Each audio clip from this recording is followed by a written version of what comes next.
Okay, here's a little tutorial for how to complete the assignment 841 One for All. So you'll see there's some assignments relevant to completing this activity. And it says in order to complete this assignment, for assignment B, that your assignment's listed in slide number 11. And assignment A, it's slide number 6. So right there, there we go. And it says in the slides above, right here, 841 activity slides. So when you click that, kind of run you through this. So this is the activity 841 One for All. And it's a great book, or great activity. So here's your directions. In this activity, there's 8 different water users. There's 4 common water needs, and there's 1 shared water resource. So it's basically a community. And in this community, there's 8 different water users. Let's see. We're going to simulate a challenge that there's going to be 3 communities, and this water is moving downstream, to these 3 different communities of water users. Let's see. Yep, I think we kind of summed that up. The 8 different water users, there's someone in the community who deals with energy, someone with navigation, there's fish and wildlife, business and industry, municipality, agriculture, recreation, and someone who's kind of dealing with the earth systems. It could be, dealing with water cycle, rain, all that. Everyone uses water either directly, like the farmer irrigating the land. Some people are using it indirectly, like driving a car, manufacturing.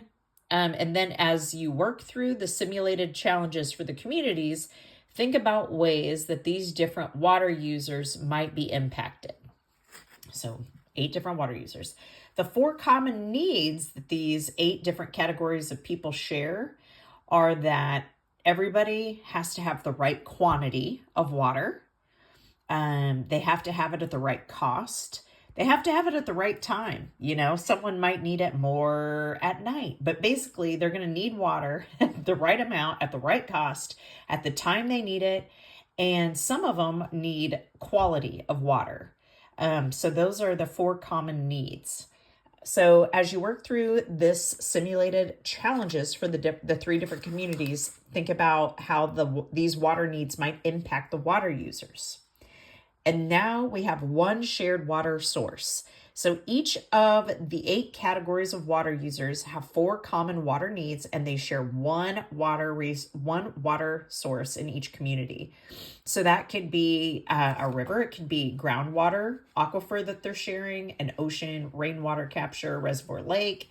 So as you work through the simulated challenges, think about ways that these different water users might have to work together to share one water resource, because that's reality. We have all kinds of different water users in every community. Everybody's using it differently, but we all have to work together.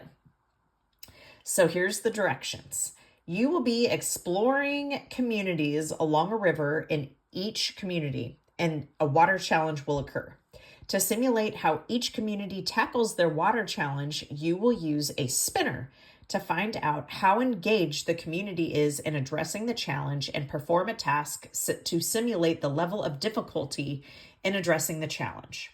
So when we do this in person, everybody, you have the 8 water users, the 8 kids, they're holding like a bucket of water, and there's 8 strings attached to it. And the bucket of water is it's like a coffee can. It's filled to the top with water. And we set up all these challenges.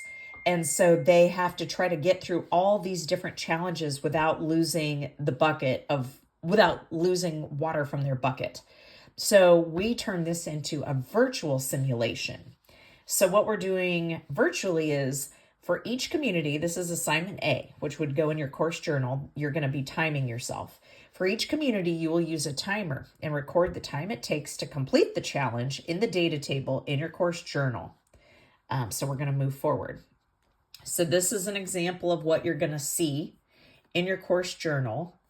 And also you could use your phone, or right here, I have a timer.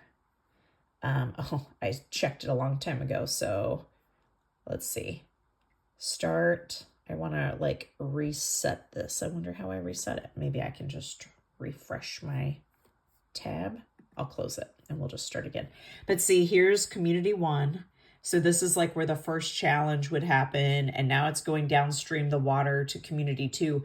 So these are 3 separate challenges and community 3. Man, well, I guess I can just hit resume. Oh, here we go. I can just, and stop. Okay, so now I'm like at a, clearing spot there.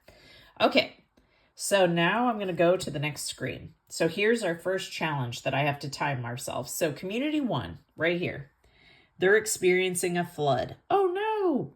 Along the river, community 1 experiences flooding on the river.